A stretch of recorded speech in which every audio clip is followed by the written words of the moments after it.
Vou falar um pouquinho agora sobre mitocôndrias e plastídeos. Tanto mitocôndria quanto plastídio, como também a gente já viu em uma outra aula, foram resultado de endossimbioses com bactérias, né?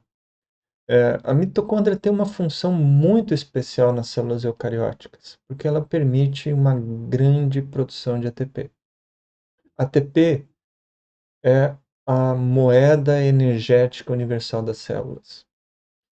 E o processo que mais produz ATP é o processo oxidativo, que precisa de um oxidante. Esse oxidante é o oxigênio da atmosfera. Então, esse oxigênio que os organismos respiram, na verdade, é todo consumido dentro das mitocôndrias no processo de produção de ATPs que a gente chama de respiração aeróbica. As mitocôndrias são muito pequenas, né? Aqui, por exemplo, a gente vê nessa imagem é um pedaço de um cloroplasto. Tudo isso aqui é um único cloroplasto. A gente vê aqui as cristas. Olha aqui um cristal de amido aqui, né? E algumas mitocôndrias, né? Na verdade, várias mitocôndrias aqui do lado de um pedaço de um cloroplasto. As mitocôndrias basicamente não são visíveis no microscópio óptico, muito difícil de ver. E mesmo aqui nessa imagem, né, a gente consegue ver o sistema de vesículas é, que caracteriza, né? Como assim vesículas? É, olha, quando a gente fala nessas, tanto na mitocôndria quanto no cloroplasto, a origem delas, que foi por uma fagocitose, vamos dizer assim, né? Ou seja, a membrana plasmática da célula eucariótica envolveu a bactéria. E o que acontece é que a bactéria continua viva dentro da célula eucariótica. E aí o que a gente tem aqui, ó, inclusive olhando para essa imagem, vocês veem, né? Tem é, essa membrana externa, que é membrana da célula eucariótica, né? Como se fosse um resíduo daquele vacúolo digestivo. E a parte interna, essa membrana toda dobrada aqui dentro, é a membrana da bactéria. São duas membranas. Ah, então isso é residual? Não, não é residual. Mas é uma característica interessante que é necessária para o funcionamento das mitocôndrias. Por que isso? Ah, como eu falei, a mitocôndria faz respiração aeróbia, é onde se utiliza o oxigênio atmosférico e faz produção de ATPs. Essa produção de ATPs acontece, uma das partes do processo ocorre porque tem uma enorme concentração de acidez. Essa acidez fica acumulada nesse espaço intermembranas, entre as duas membranas. Isso é bem interessante, porque essa acidez não poderia ser jogada nem no citossol e nem ficar nessa parte interna que a gente chama de matriz mitocondrial, né? A grande coisa aqui, ó, é que essa energia vai ser extraída dessa diferença de pH. Então, a matriz mitocondrial vai ficar com pH bem alto e esse espaço intermembrana com pH bem baixo, tá? É uma grande diferença de pH entre as duas regiões. É, esse funcionamento normal, né? E daí, com essa diferença de pH, ativa uma proteína que fica nessa membrana interna chamada ATP sintase. Então, a produção de ATP vem diretamente dessa diferença de acidez entre as membranas. É, um, é uma coisa extremamente interessante. E essa estrutura é tão funcional, ainda que tão pequenininha dentro da célula, mas isso é tão funcional que todas as células eucarióticas têm mitocôndrias, né? A produção da célula eucariótica depende de tanta energia que não funcionaria sem mitocôndria. E ainda tem muitas outras estruturas que vêm dessa bactéria original. Por exemplo, tem DNA de bactéria na parte interna. Por exemplo, tem ribossomos aqui dentro. E uma parte da síntese de proteínas, então, ocorre dentro da mitocôndria. Algumas proteínas são importadas do citosol, né, para fazer o funcionamento da mitocôndria, mas outras são produzidas aqui mesmo. Tá? Então, é uma organela muito interessante. Plastídeos. Em outros momentos, eu chamei de cloroplastos, porque de longe o cloroplasto é o mais importante do grupo dos plastídeos, porque é o cloroplasto que faz a fotossíntese.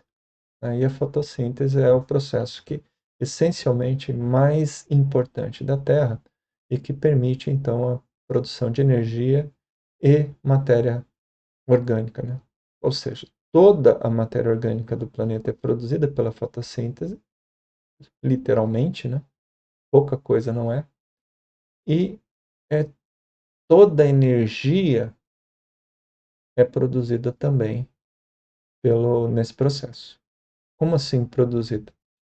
É absorvida da luz do Sol. A gente usa para a vida na Terra energia que vem do Sol. Também já comentei isso em aula. Então, quem faz esse processo, a estrutura conhecida é o cloroplasto, né, que é representado. Isso aqui, não, na verdade, não é uma representação. Isso aqui é uma micrografia feita num microscópio eletrônico, uma eletromicrografia, não é um desenho, em que a gente vê um extenso número de membranas, né, e os empilhamentos. Então, e assim, aqui é que ocorre a acumulação também é uma organela grande, né? E ocorre a acumulação de clorofila, que é um pigmento verde.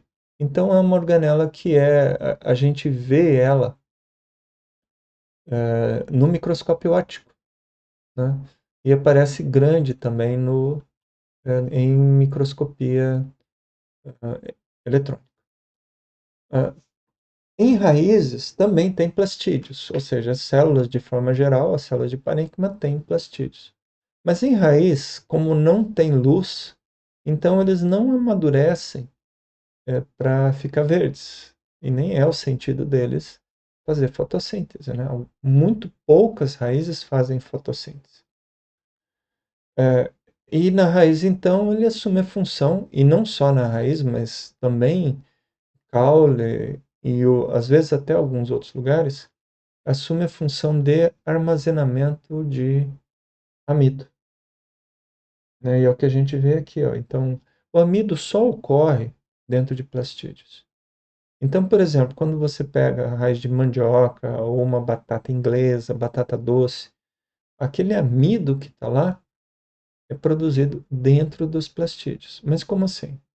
Bom, isso é fisiologia, né? Ou seja, é um açúcar produzido na fotossíntese que vai ser transportado por dentro da planta, pelo floema, até chegar na raiz, e na raiz ele vai ser transformado de novo nesse açúcar insolúvel, que é o amido, e daí armazenado. Essa transformação ocorre no interior dos plastídeos. Então, esse plastídeo especializado no armazenamento de amido, a gente chama de amiloplasto. O amiloplasto não tem pigmentos, né? Normalmente não tem pigmentos apigmentado, então não é verde, não é vermelho, não é amarelo, e por isso é chamado de leucoplasto. Então, amiloplasto é um tipo específico de leucoplasto. Mas tem outros tipos de plastídeos, os cromoplastos, que armazenam substâncias de cor, produzem e armazenam substâncias de cor, né? O que vocês estão vendo aqui, tanto em cima quanto embaixo, são plastídeos com um monte de pequenos gotas, depósitos de pigmento, né?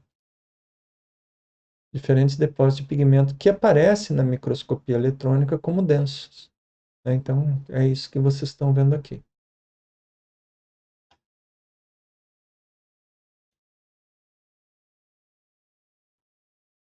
Ah, bom, aqui eu já falei quase tudo, né? Mas para mostrar outra imagem de cloroplasto, muito bonita, também feita em microscopia eletrônica, detalhada, né? Que a gente vê os sistemas de membrana, que dá para ver que as membranas ficam duas a duas, né? Até parece aquela imagem do retículo endoplasmático que a gente viu antes.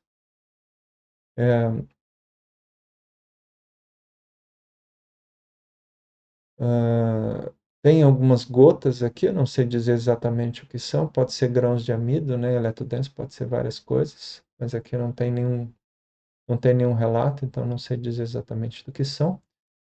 E a imagem que a gente faz dessas estruturas é algo mais ou menos assim, ó, né? Então, parece que dentro do cloroplasto a gente teria alguma coisa como esse sistema que é considerado de vesículas achatadas. É, e ah, bom, então essa parte aqui, ó, onde tem esses empilhamentos, é a parte onde ocorre também a produção do oxigênio. Então é uma parte da fotossíntese que libera o oxigênio.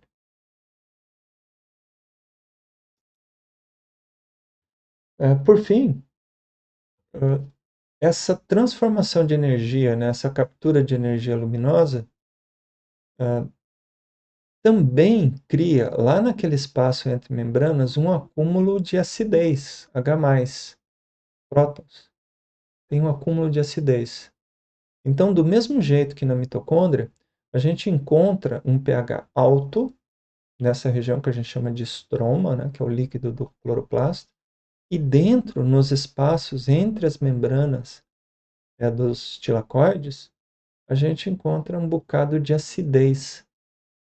E essa diferença de acidez entre o lume do tilacoide e o estroma, que é muito grande, cria uma força que vai movimentar a ATP sintase, exatamente do mesmo jeito que eu falei lá na mitocôndria, e produzir ATP.